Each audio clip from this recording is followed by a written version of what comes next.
Assalamualaikum everyone. Welcome to my channel Education Arena. Hope you all are doing well. Today the topic which I am going to discuss in front of you people is Introduction to Philosophy. In this we'll discuss what is philosophy and why philosophy matters. This is included in a subject Fundamentals of Philosophy which is a part of BS English second semester. But आज का lecture start करने से पहले अगर आप लोगों ने अभी तक मेरा चैनल सब्सक्राइब नहीं किया so please do like share and subscribe my channel and press the bell icon for the latest updates. So let's start it. सबसे पहले हम डिस्कस कर लेते हैं कि फ़िलासफ़ी है क्या. फ़िलासफ़ी को बेसिकली कहा जाता है it is a love of wisdom. ठीक है, और जो ओल्डेस्ट इंटेलेक्चुअल डिसिप्लिन्स हैं ये उनमें से एक है. इसका पर्पस क्या होता है कि जो एग्जिस्टेंस से रिलेटेड, नॉलेज से रिलेटेड, मोरालिटी से रिलेटेड, रीज़न से रिलेटेड और रियलिटी की नेचर से रिलेटेड जो क्वेश्चंस हैं उनको एक्सप्लोर करना. जो फ़िलासफ़ी की स्टडी है ये एक एब्स्ट्रैक्ट एंडेवर नहीं है. एब्स्ट्रैक्ट एंडेवर का मतलब होता है एक ऐसी एफर्ट जो कि कंसेप्चुअल हो, थियोरेटिकल हो, ठीक है, और जो फिज़िकल या टेंजिबल आउटकम्स हैं उनके साथ डायरेक्टली टाइड ना हो. ठीक है, इसमें इंटेलेक्चुअल, फ़िलासफ़िकल और जो आर्टिस्टिक एक्टिविटीज़ हैं, ठीक है, वो होती हैं जिनका फोकस होता है आइडियाज़ के ऊपर, प्रिंसिपल्स के ऊपर और स्पेकुलेटिव थॉट के ऊपर रादर देन प्रैक्टिकल एप्लीकेशन. तो ये एक एब्स्ट्रैक्ट एंडेवर नहीं है. ठीक, इंसान की जो थॉट है उसको शेप करती है और इसका इन्फ्लुएंस जो है वो साइंस, पॉलिटिक्स, आर्ट और एस्थेटिक्स की जो फील्ड्स हैं डिफरेंट, उनके ऊपर भी इसका ग्रेट इन्फ्लुएंस है. नेक्स्ट चलते हैं. So what is philosophy. Philosophy Greek words हैं, ठीक है. Philo which means love and Sophia which means wisdom. इससे जो है ये ड्राइव हुआ है और इसका मीनिंग है लव ऑफ विजडम. ये एक ऐसा डिसिप्लिन है जो एग्ज़ामिन करता है जो सबसे ज़्यादा फंडामेंटल आस्पेक्ट्स हैं इंसान की ज़िंदगी के और यूनिवर्स के. किसके थ्रू? लॉजिकल रीजनिंग के थ्रू, क्रिटिकल एनालिसिस के थ्रू और सिस्टमैटिक क्वेश्चनिंग के थ्रू. अब इन तीनों को डिस्कस कर लेते हैं कि क्या है. सबसे पहले लॉजिकल रीजनिंग क्या होता है. लॉजिकल रीजनिंग एक स्ट्रक्चर्ड, एक कोहेरेंट और एक रूल बेस्ड अप्रोच है. ठीक है, उसका प्रोसेस है इंफॉर्मेशन को एनालाइज करने के लिए, कंक्लूजन्स जो हैं वो ड्रॉ करने के लिए और प्रॉब्लम्स को सॉल्व करने के लिए. इसमें क्या है कि जो प्रेमिसेस हैं उनको आइडेंटिफाई किया जाता है और जो वैलिड कंक्लूजन्स हैं उनको ड्राइव किया जाता है डिडक्टिव या इंडक्टिव मेथड्स के थ्रू. अब प्रेमिसेस क्या होता है. लॉजिक या रीजनिंग के अंदर प्रेमिसेस वो स्टेटमेंट्स हैं जो कि एक आर्ग्यूमेंट के लिए फाउंडेशन प्रोवाइड करती हैं. ठीक है, ये स्टार्टिंग पॉइंट होता है जहाँ से फिर बाद में आप कंक्लूजन जो है उसको ड्रॉ कर लेते हैं. एक वैलिड आर्ग्यूमेंट जो है, ठीक है, वो एक ट्रू और वेल सपोर्टेड जो प्रेमिसेस हैं उनके ऊपर बेस करता है ताकि एक साउंड कंक्लूजन जो है वो ड्रॉ किया जाए. फॉर एग्जांपल एक आर्ग्यूमेंट है ऑल ह्यूमंस आर मॉर्टल. ये प्रेमिस 1 है.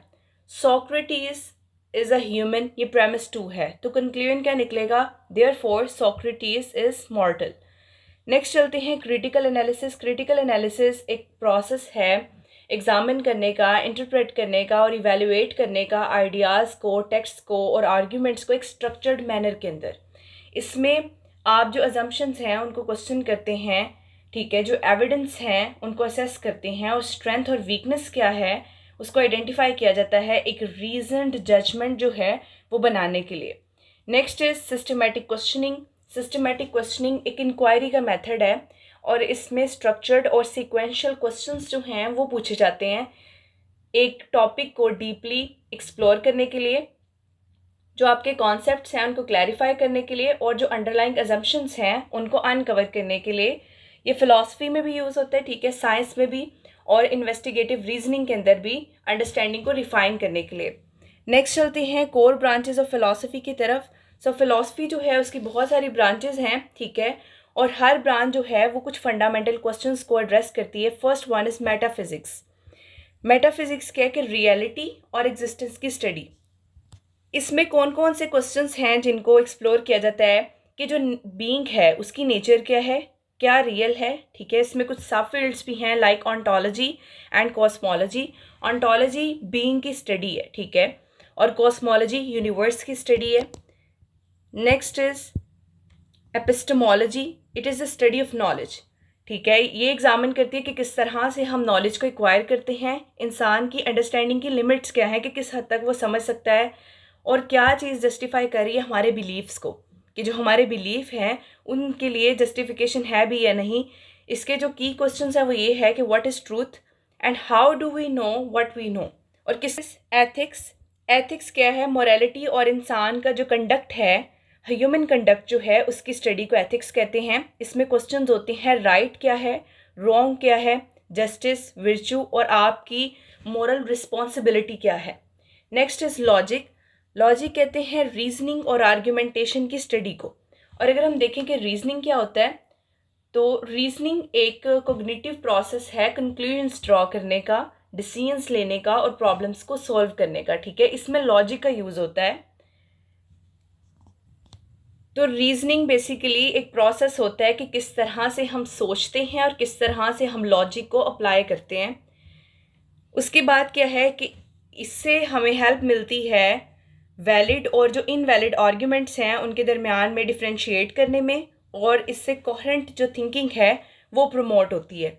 नेक्स्ट एस्थेटिक्स, जो ब्यूटी और आर्ट की स्टडी है उसको एस्थेटिक्स कहते हैं। इसमें जो फंडामेंटल कॉन्सेप्ट्स हैं आर्टिस्टिक एक्सप्रेशन के, क्रिएटिविटी के और एस्थेटिक एक्सपीरियंस के, उनको एक्सप्लोर किया जाता है। पॉलिटिकल फ़िलासफ़ी, जो गवर्नमेंट की, जस्टिस की और राइट्स की स्टडी है उसको पॉलिटिकल फ़िलासफ़ी कहते हैं। इसमें क्वेश्चंस है कि जो गवर्नमेंट है उसकी बेस्ट फॉर्म क्या है, स्टेट का क्या रोल है और जस्टिस की क्या नेचर है। नेक्स्ट चलते हैं। So there is methods of philosophy. Philosophy में डिफरेंट तरह के मेथड्स यूज़ किए जाते हैं जो दुनिया है उसको एनालाइज और इंटरप्रेट करने के लिए। सबसे पहला है सोक्रेटिक मेथड, ठीक है। ये एक टेक्निक है कि इस तरह की क्वेश्चनिंग की जाती है जिससे डीप थिंकिंग जो है वो इनकरेज होती है और अजम्पशंस जो हैं उनको चैलेंज किया जाता है। नेक्स्ट इज़ लॉजिकल एनालिसिस, इसमें रीजनिंग और आर्ग्यूमेंटेशन का जो है वो यूज़ किया जाता है आइडियाज़ को इवेलुएट करने के लिए। नेक्स्ट इज़ फिनोमिनोलॉजी, ये बेसिकली इंसान के जो एक्सपीरियंसेस हैं और कॉन्शियसनेस है उसकी स्टडी को कहते हैं। नेक्स्ट इज़ डायलैक्टिक्स, ये एक मेथड है जिसमें आप ट्रूथ तक पहुंचते हैं रीज़न, डायलॉग्स और कॉन्ट्रडिक्शन के थ्रू। नेक्स्ट हमारा है why philosophy matters. Philosophy essential है क्योंकि ये इंसान की थॉट को शेप करती है, जो एजम्पशंस हैं उनको चैलेंज करती है और एक फ्रेमवर्क हमें मिलता है दुनिया को समझने का। इसका इम्पेक्ट जो है वो एकेडेमिया के बियॉन्ड है। इससे पर्सनल ग्रोथ भी आपकी इन्फ्लुएंस होती है, सोसाइटी भी इन्फ्लुएंस होती है और यहाँ तक कि जो टेक्नोलॉजिकल एडवांसमेंट्स हैं वो भी इन्फ्लुएंस होती हैं। Next is the importance of philosophy. सबसे पहला है कि ये इंकरेज करती है क्रिटिकल थिंकिंग को। फ़िलासफ़ी हमें सिखाती है कि किस तरह से लॉजिकली हमने सोचना है, किस तरह से एविडेंस जो हैं उनको असेस करना है और किस तरह से कोहेरेंट आर्ग्यूमेंट्स जो हैं वो बनाने हैं। ये स्किल जो ज़िंदगी का हर एस्पेक्ट है उसमें बहुत ज़्यादा वैल्यूएबल है, डिसीजन मेकिंग से लेकर प्रॉब्लम सॉल्विंग तक। नेक्स्ट है कि इससे ओपन माइंडेडनेस फोस्टर होती है। इसमें लोगों को इनकरेज किया जाता है कि जो मल्टीपल पर्सपेक्टिव हैं उनको कंसीडर करें, ठीक है। जो बायसेस हैं उनको क्वेश्चन करें और एक रिस्पेक्टफुल डिस्कोर्स जो है उसके अंदर वो इंगेज हों। नेक्स्ट डेवलप होता है इससे ethical awareness. Ethical philosophy individuals को हेल्प करती है, सोसाइटीज़ को हेल्प करती है कि जो मॉरल डिलेमास हैं उनको नेविगेट करें, ठीक है। और इसको लॉ के लिए, मेडिसिन, बिजनेस और पॉलिटिक्स के लिए क्रूशियल बनाती है, इम्पॉर्टेंट बनाती है।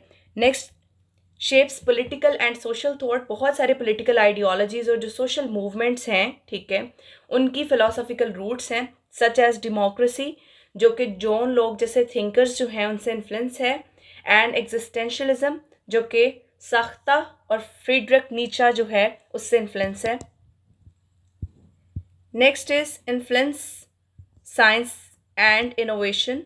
जो फ़िलोसॉफिकल इंक्वायरी है, ठीक है, उसने साइंटिफिक डिस्कवरीज जो हैं उसके लिए एक जगह जो है वो बनाई है, क्वेश्चन करके कि क्या है रियलिटी की नेचर, इंसान का जो नॉलेज है उसकी कहाँ तक लिमिट है, किस हद तक वो समझ सकता है। फॉर एग्जांपल जो आइंस्टाइन की थ्योरी है रिलेटिविटी की, वो फ़िलोसॉफिकल डिबेट्स जो हैं टाइम और स्पेस के बारे में उससे इन्फ्लुएंस थी।